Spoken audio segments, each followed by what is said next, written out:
दोस्तों नमस्कार। दुनिया के तमाम देशों में भारतीय मजदूरों की स्थिति कोई कम नहीं है, लेकिन सबसे ज्यादा मजदूर अरब देशों में ही काम करते हैं जो भारत के हैं। भारत का धंधा अमेरिका और चीन के बाद कहीं सबसे ज्यादा है तो वह अरब देश ही है। भारत के छात्र दुनिया के तमाम देशों में उच्च शिक्षा के लिए जाते जरूर हैं, लेकिन एक मुश्त अगर उनकी संख्या को देखा जाए तो अरब देशों में ही तकरीबन 5 लाख से ज्यादा भारतीय छात्र हर बरस चले जाते हैं पढ़ाई के लिए। इन परिस्थितियों के बीच अगर अरब देश के निशाने पर भारत आ जाए तो कल्पना कीजिए कि आर्थिक परिस्थितियां हो या सामाजिक या सांस्कृतिक परिस्थितियां, कितनी बड़ी चोट भारत को पड़ सकती है। सवाल यह भी है कि भारत के भीतर क्या धार्मिक ध्रुवीकरण की राजनीति ने भारत को एक ऐसे अंधेरे की तरफ ढकेलना शुरू कर दिया जिसमें सियासी सत्ता किसी भी हाथ में मिल जाए, इसके लिए चाहे कोई भी शब्दों का इस्तेमाल कर लिया जाए, वह इस्तेमाल इस दौर में किया जाने लगा और कानून ने काम करना बंद कर दिया। क्या भारत के भीतर राजनीतिक सत्ता के लिए जिस नफरत, धार्मिक हिंसा या रूढ़िवादिता तक को कानून से ऊपर लाकर रख दिया गया, इन परिस्थितियों ने ही क्या ऐसी स्थिति को जन्म दे दिया है जहां पर दुनिया की निगाहें अब भारत को लेकर है कि भारत के भीतर जो शब्द बोले जा रहे हैं वह दुनिया के भीतर बहुत बड़ी तादाद में एक कौम को प्रभावित करते हैं। और पहली बार अरब देशों में कतर, ओमान और ईरान ने जिस तरीके से राजदूतों को बुलाया, हालांकि अभी इस बात की पुष्टि हुई नहीं है कि उस बातचीत से निकला क्या। हालांकि कतर में भारत के राजदूत ने पत्रकारों के सवालों का जब जवाब दिया तो बहुत साफ तौर पर कहा कि दरअसल ये फ्रिंज एलिमेंट है जो इस तरीके की बातों को करते हैं और उन्हें बीजेपी से बाहर कर दिया गया है। लेकिन भारत के भीतर जाकर जब इन फ्रिंज एलिमेंट यानी शरारती तत्वों को आप देखेंगे तो इनकी महत्ता कहीं ज्यादा रही। एक शख्स तो प्रधानमंत्री कार्यालय में डायरेक्टर के पद पर पहले कार्यकाल में रहा 2024 से 2019 तक, उसके बाद वह मीडिया प्रभारी दिल्ली का होकर काम कर रहा था, जिक्र नवीन का कर रहे हैं। दूसरी नुपुर शर्मा जो कि दिल्ली के मुख्यमंत्री केजरीवाल के खिलाफ चुनाव भी बीजेपी के टिकट से लड़ चुकी और राष्ट्रीय स्पोक्स पर्सन यानी राष्ट्रीय प्रवक्ता के तौर पर वो रही है। ये शरारती तत्व कैसे हो सकते हैं? दूसरी बड़ी बात है, क्या वाकई इस दौर में जो धार्मिक ध्रुवीकरण की राजनीति ने जोर पकड़ा है उसने उन तत्वों को उभार कर रख दिया है जहां पर इस देश के भीतर में ध्रुवीकरण की शुरुआत शमशान और कब्रिस्तान से होते हुए 80-20 तक आकर खड़ी हो जाए। और इस दौर में लगातार एक सवाल भारत में माइनॉरिटीज को लेकर या मुसलमानों को लेकर जो सवाल राजनीतिक तौर पर उठने लगे, उसमें कहते कहते कोई पैगंबर मोहम्मद तक भी पहुंच सकता है। 26 मई को टेलीविजन स्क्रीन पर इस बात का जिक्र किया गया और उसके देखिए 10 दिन के बाद दुनिया के भीतर हंगामा मच गया। भारत के भीतर इस बात को लेकर शोर जरूर था, लेकिन भारत की सियासत जब 80 और 20 का खेल खेल रही हो तो ऐसे में उसका असर नहीं पड़ता है। तो क्या यह माना जाए कि आर्थिक परिस्थितियों के मद्देनजर, अंतर्राष्ट्रीय कूटनीति के मद्देनजर, भारत के व्यापारिक परिस्थितियों के मद्देनजर, या फिर भारत अपनी स्थिति में कहीं भी इस रूप में जब स्वावलंबी नहीं है कि वो अर्थव्यवस्था ये कहकर कहे कि हम अरब वर्ल्ड से अब आर्थिक व्यापार को खत्म कर रहे हैं, या फिर भारत के छात्र, भारत के मजदूर, भारत के व्यापारी क्या बंद कर सकते हैं? तो दुनिया के भीतर जब भारत में राजनीतिक तौर पर दिए जा रहे बयानों का असर होने लगे तो इसका मतलब बहुत साफ है कि भारत के भीतर में स्वतंत्रता और राजनीतिक ध्रुवीकरण की स्वतंत्रता का मतलब यह है कि आप कहीं तक भी जा सकते हैं। सवाल यह नहीं है कि जिसने इस बयान को दिया वो पढ़ा लिखा शख्स नहीं है, वो पढ़ा लिखा शख्स है, लेकिन इससे पहले उसने कभी कोई बयान इस रूप में नहीं दिया था। अब क्यों दिया? जिन शब्दों का इस्तेमाल हो रहा है वो अभी ही क्यों हो रहा है?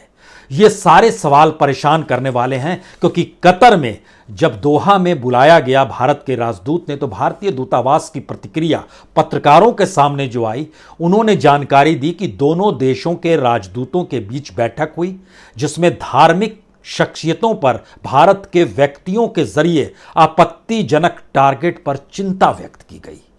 यह ट्वीट भारत सरकार के विचारों को नहीं दर्शाते, ये शरारती तत्वों के विचार हैं, उन्होंने बहुत साफ तौर पर कहा। लेकिन अगली लाइन बड़ी महत्वपूर्ण है, हमारी सांस्कृतिक विरासत और अनेकता में एकता की मजबूत परंपराओं के अनुरूप भारत सरकार सभी धर्मों को अपना सर्वोच्च सम्मान देती है। अपमानजनक टिप्पणी करने वालों के खिलाफ पहले ही कड़ी कार्रवाई की जा चुकी है, उन्हें पार्टी से निकाला जा चुका है। लेकिन सवाल है, भारत की यह पहचान तो कभी नहीं रही, और जब सत्ताधारी राजनीतिक दल के कोई व्यक्ति इस टिप्पणी को करता है तो उस टिप्पणी या विवादित बयान को देने वाले शख्स के खिलाफ भारत में कानून ने क्या काम किया। और भारत को जब माफी मांगने को कहा जा रहा है तो सवाल है कि भारत के भीतर की जो धार्मिक सहिष्णुता है और यहां की जो सांस्कृतिक धरोहर है वह तो कभी भी इस रूप में इस्लाम को टारगेट पर नहीं लेती है। लेकिन जिस इस्लामोफोबिया का जिक्र देवबंद की बैठक तक में सरकार को लेकर निशाने पर लिया गया और कहा गया कि हम मार्च के महीने में 14 मार्च को हम इस्लामोफोबिया दिवस मनाएंगे, तो क्या वाकई भारत धार्मिक ध्रुवीकरण के ऐसे रास्ते पर निकल चला है जहां पर विज्ञान या आने वाले वक्त में दुनिया के साथ इंटेलेक्चुअली भी संपर्क संबंध बनाना मुश्किल हो जाए, यानी एक अंधेरे युग की शुरुआत है। क्योंकि जिस लालसा राजनीतिक सत्ता के भीतर नफरत और हिंदू मुस्लिम या धार्मिक हिंसा या फिर विभाजन की रूढ़िवादिता को बढ़ावा देने की स्थिति में आकर खड़ी हो जाए चीजें, तो फिर दुनिया की बेचैनी उस देश को लेकर बड़ी हो जाती है। भारत की पहचान दुनिया में एक बाजार की तरह है।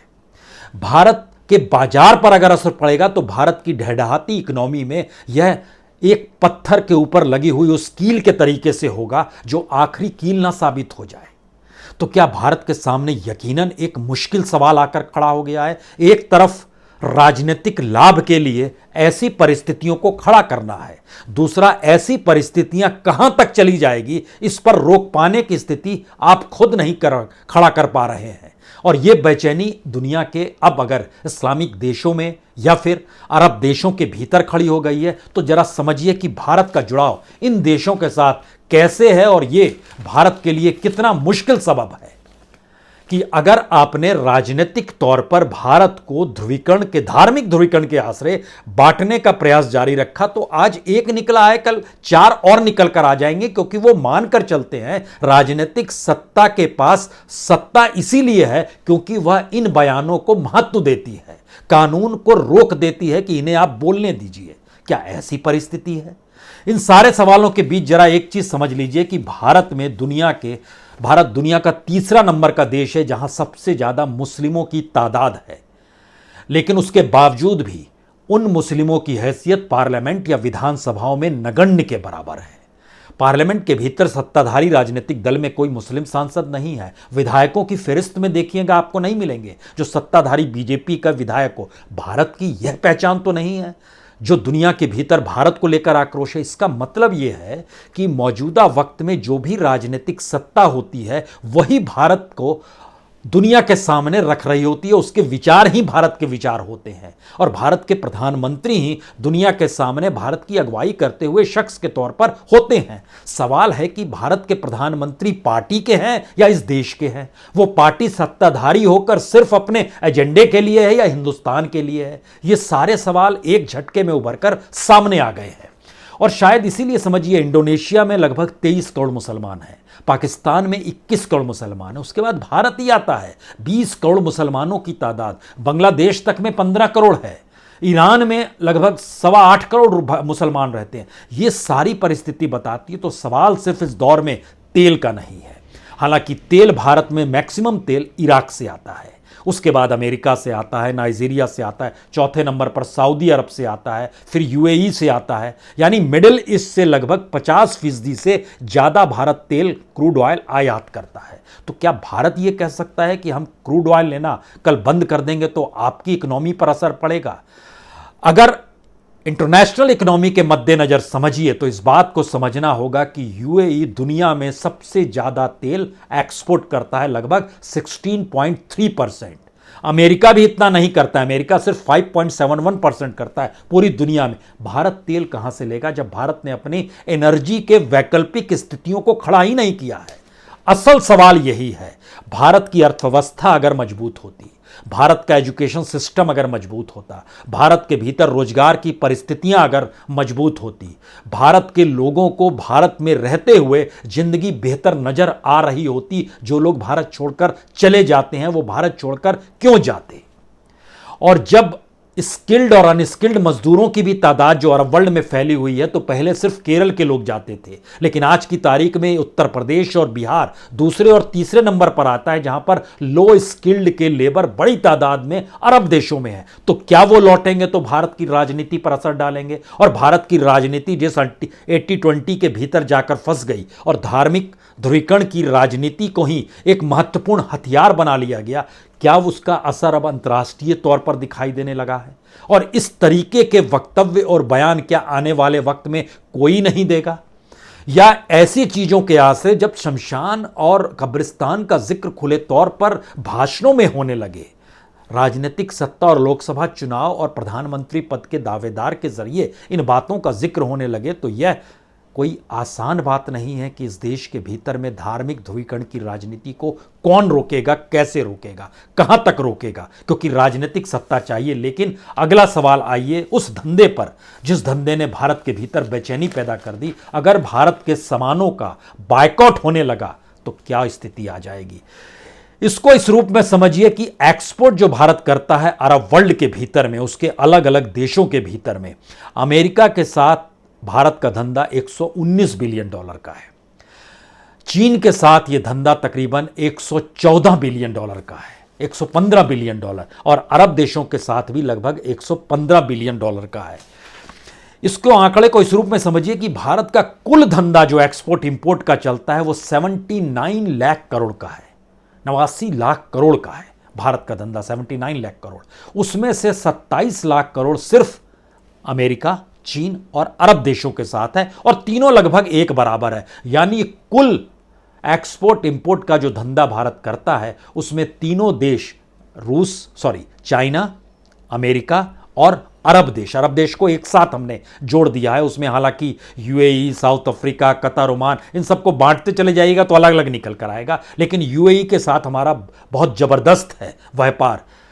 11% पूरा का पूरा व्यापार जो भारत करता है, 11% की इकोनॉमी एक्सपोर्ट और इंपोर्ट के जरिए संभाल पाने की स्थिति में अरब वर्ल्ड के साथ तो है। अगर वहां ब्लॉकेज आ जाए तो क्या उसकी भरपाई बाकी देश कर सकते हैं? एक तरफ भारत यूरोप को इसी भरोसे टारगेट पे लेता है कि उसे पता है कि यूरोप के साथ उसके व्यापार उतने नहीं है, उसके अरब वर्ल्ड के साथ व्यापार है। लेकिन अरब वर्ल्ड अगर भारत की धार्मिक सहिष्णुता पर सवाल खड़ा करते हुए सीधे तौर पर हमला तो नहीं कहें, लेकिन लोगों के भीतर जो गुस्सा है वह जब उभर कर सामने आता है वहां से, तो यह एक बेचैन करने वाली बात है। क्या भारत की अर्थव्यवस्था पर असर पड़ेगा? इसको अगर और हिसाब से समझिए तो जैसे यूएई के साथ लगभग 2 लाख करोड़ का एक्सपोर्ट इंपोर्ट का भारत का बिजनेस है, सिर्फ एक्सपोर्ट का। भारत जो एक्सपोर्ट करता है वह तकरीबन 2 लाख करोड़ का है। सऊदी अरब में 64,000 करोड़ का भारत का माल जाता है, ओमान में लगभग 19,000 करोड़ का जाता है, कतर में लगभग 13,000 करोड़ का जाता है, ईरान में लगभग 9,932 करोड़ का जाता है, कुवैत में लगभग 9,800 करोड़ का जाता है, इराक में लगभग 19,000 करोड़ का जाता है, टर्की में लगभग 7.5 लाख करोड़ का जाता है। ये हम लोग इंपोर्ट करते हैं, तो इतनी बड़ी इकोनॉमी पर असर पड़ेगा।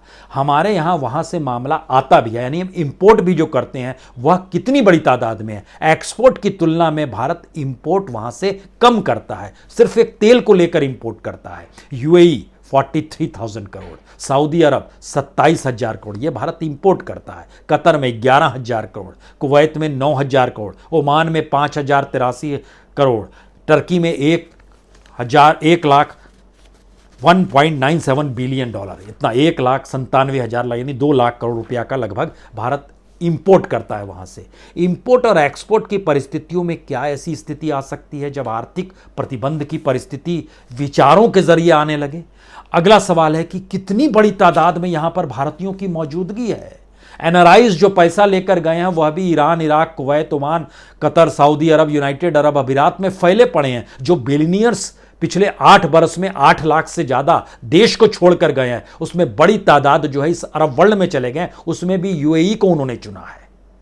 अगर संख्या के लिहाज से समझिए तो ओमान में, कुवैत में लगभग 10 लाख भारतीय एनआरआई के तौर पर हैं। ओमान में लगभग 7,80,000 भारतीय एनआरआई के तर्ज पर है। कतर में 7,45,000 भारतीय एनआरआई के तर्ज पर है। सऊदी अरब में लगभग 2.5 लाख भारतीय एनआरआई के तौर पर है और यूएई में 34-35 लाख भारतीय हैं जो एनआरआई के तौर पर हैं। लेकिन सवाल उसके बाद का है, इस दौर में जो भारत के लोग जाते हैं तो भारत की अपनी स्थिति जब तक आप मजबूत नहीं करेंगे, राजनीतिक सत्ता के लिए धार्मिक ध्रुवीकरण और इस देश को ठीक करने के लिए कोई इकोनॉमी नहीं, ये कैसी परिस्थिति है? क्योंकि ऐसा नहीं है कि भारत कभी सक्षम नहीं था, भारत तो सोने की चिड़िया था।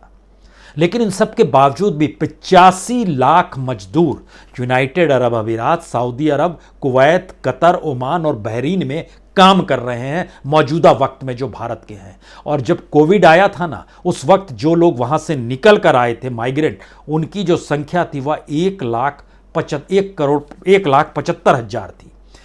वह वापस लौट गए वहां पर। अब सवाल यह है कि वापस भी लौट रहे और इन सब के बीच केरल से पहले स्किल्ड जाते थे, अब लो स्किल्ड में 4 राज्य और शामिल हो गए, उत्तर प्रदेश, बिहार, तमिलनाडु और तेलंगाना। और भी राज्यों से जाते हैं, लेकिन यह एक स्थिति बताने भर के लिए। अगला सवाल यह है, ये लोग वहां क्यों जाते हैं और जिन वजहों से जाते हैं वो वजह क्या भारत में डेवलप नहीं की जा सकती थी? हमारा ध्यान सिर्फ राजनीतिक साधने को और ध्रुवीकरण करके वोटरों को बांटने का अगर हो जाएगा तो इस देश को चलाएगा कौन, संभालेगा कौन? क्योंकि जो लोग जाते हैं वहां काम करने, वहां पर शहरीकरण बड़ी तेजी से हो रहा है। क्या भारत में शहरीकरण नहीं होना चाहिए? वहां पर बड़े उद्योगों में काम धंधों की जरूरत है। वहां पर ट्रेड और ट्रांसपोर्ट में बड़ी तादाद में भारत के लोग जुटे हुए हैं। भारत में ये डेवलप क्यों नहीं है? भारत की इकोनॉमी क्यों डावाडोल है? और इतना ही नहीं, भारत के भीतर राजनीतिक अस्थिरता जब आती है, जैसे जम्मू कश्मीर में आई, उससे पहले असम में आई थी, एक डाटा निकल कर आया यूनाइटेड नेशन की तरफ से ही कि भारत की अर्थव्यवस्था का फेल होना और भारत के भीतर राजनीतिक अस्थिरता जहां जहां आती है वहां से लोग निकलकर फिर बाहर चले जाते हैं। और खाड़ी देशों में मजदूरों की बढ़ती तादाद इसी वजह से बढ़ी है क्योंकि यहां पर अस्थिरता का माहौल सा रहा, या ध्रुवीकरण भी एक व्यवस्था रही, कोई सिस्टम काम नहीं कर रहा था। शायद इसीलिए रोजगार भारत में खत्म है, गरीबी ज्यादा है, पिछड़ापन ज्यादा है, काम की उपलब्धता नहीं है, अपॉर्चुनिटीज आपके पास नहीं है। यहां तक कि खेती से जुड़े हुए लोग भी बाहर जाने लगे मजदूरों के तौर पर, जो ड्राइवरी तक का काम कर लेते हैं, क्लीनर का काम कर लेते हैं, घरों में काम करते हैं। इनकी संख्या लगभग अरब देशों के भीतर में 42 लाख है।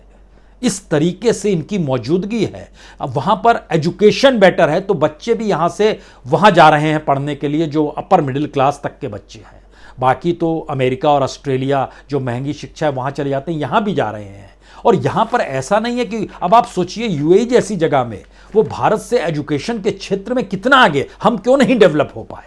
और आज हमारे सामने मुश्किल आ गई। वो कहते हैं कि भारत माफ़ी मांगे, और भारत के भीतर से निकले हुए जो बयान है वो बयान भारत की जब पहचान नहीं है और वो एक पॉलिटिकल पार्टी से जुड़ी हुई सोच को दर्शा रहे हैं, तो इसके मतलब मायने क्या है? इसके मतलब मायने बहुत साफ हैं कि भारत की पहचान अंतर्राष्ट्रीय तौर पर धूमिल हो रही है और भारत के भीतर उसी धूमिल पहचान पर दिए गए बयानों से राजनीतिक सत्ताएं मिल जाती हैं। ये कमाल की स्थिति है। और जबकि हमारी आर्थिक सामाजिक स्थितियां कितनी डामाडोल है, जो हम आपको यूएई का जिक्र करना चाहते हैं। अब आप सोचिए, वहां पर हायर एजुकेशन से जुड़े हुए इंस्टीट्यूशन, सिर्फ यूएई का अगर हम जिक्र करें तो 2014 में जिस वक्त भारत में नरेंद्र मोदी की सरकार बनी और वहां पर यूएई में 2014 में संख्या लगभग 2 लाख हायर एजुकेशन की थी।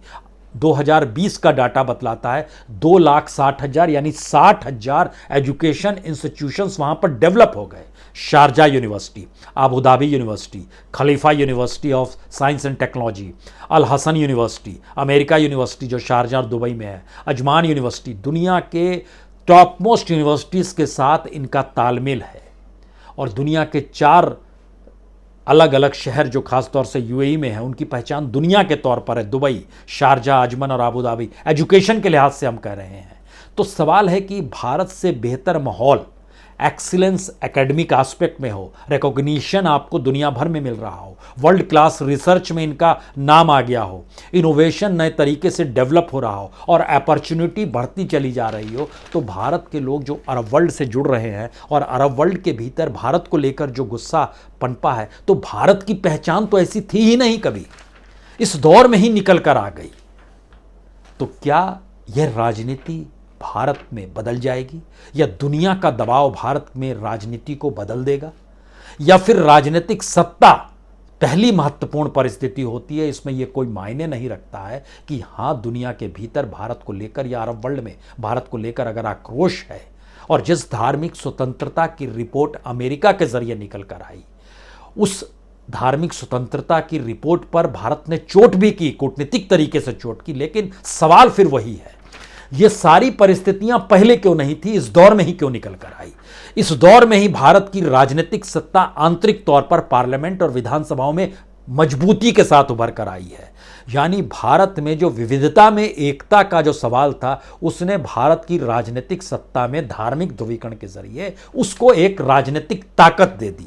तो क्या वाकई इस देश के भीतर के जो फ्रिंज एलिमेंट थे, जो शरारती तत्व थे, वह कानून से ऊपर उनको लाकर खड़ा कर दिया कि इससे राजनीतिक लाभ मिल जाए, और राजनीतिक लाभ मिलेगा तो राजनीतिक सत्ता मिलेगी, और राजनीतिक सत्ता मिलेगी तो हम अपने विचार को इस देश में लागू करा पाएंगे। क्योंकि कौन से विचार हैं और उन विचारों के आश्रय कौन से शब्द हैं जिसको लेकर भारत के भीतर लगातार गूंज होती रहती है, उसको भी अगर समझने की कोशिश कीजिएगा तो क्या निकल कर आएगा? हिंदुत्व, हिंदू राष्ट्र, मंदिर, भगवा, साधु संत, यानी महंगाई, बेरोजगारी, सरकार से मुफ्त राशन, एजुकेशन, मिड डे मील, इनका हम जिक्र नहीं कर रहे हैं। हम उस राजनीतिक बोल का कर रहे हैं जो कि भारत के मेन स्ट्रीम मीडिया ने भी उसको सरकार को खुश करने के लिए अपना हथियार और औजार बना लिया। जिस वक्त विवादित बयान टेलीविजन स्क्रीन पर चल रहा था, उस समय उस न्यूज़ चैनल की भूमिका क्या होनी चाहिए? क्या उसको तुरंत आवाज को बंद नहीं कर देना चाहिए? मैसेज ये है कि सब तरफ से सहमति है और आपको कोई कुछ करेगा नहीं। क्योंकि नुपुर शर्मा का एक वीडियो भी जब सामने आया, उसने कहा कि हमारे संवाद गृह मंत्री ऑफिस तक से हो रहे थे इस दौर में।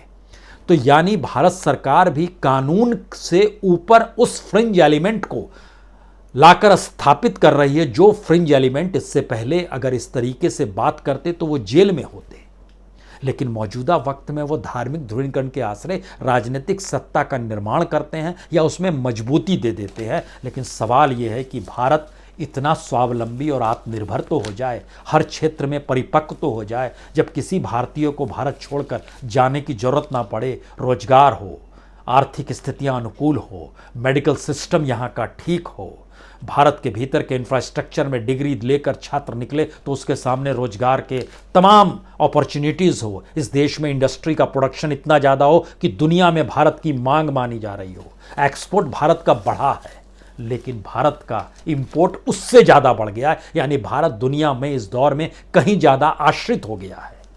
ये सारे सवाल भारत की राजनीतिक सत्ता के तमाम औजारों से निकलते हैं, जो मौजूदा वक्त में राजनीतिक सत्ता को बनाए रखने के लिए उनकी ज़रूरतों को पूरा करता है। और अंतर्राष्ट्रीय मंच पर जब ये सवाल उठ रहे हैं और अरब वर्ल्ड के भीतर जब ये गुस्सा उभर कर सामने आ रहा है, तो पहली बार टकराव भारत के भीतर की राजनीति और अंतर्राष्ट्रीय तौर पर आहत होते पैगंबर मोहम्मद पर दी गई विवादित टिप्पणी तक से परेशानी का सबब यह है कि दुनिया में 200 करोड़ मुसलमानों की मौजूदगी भी है, भारत के हिंदुओं की मौजूदगी भी दुनिया भर में है। लेकिन क्या ये टकराव की परिस्थिति में भारत सिर्फ इसलिए जाएगा, या भारत को जाना चाहिए कि यहाँ की राजनीतिक सत्ता की जरूरत है? क्योंकि भारत की सांस्कृतिक धरोहर की पहचान को न सिर्फ अंतर्राष्ट्रीय तौर पर मान्यता, बल्कि इराक, ईरान से लेकर सऊदी अरब और यूनाइटेड अरब अमीरात या दुनिया के तमाम देशों के जो भी मुस्लिम देश हैं, उन्होंने भारत की सांस्कृतिक सामाजिक परिस्थितियों को दुनिया के सबसे बेहतरीन माना है। ये भारत की पहचान रही है, उस पहचान को खोने मत दीजिए। बहुत बहुत शुक्रिया, बहुत बहुत शुक्रिया।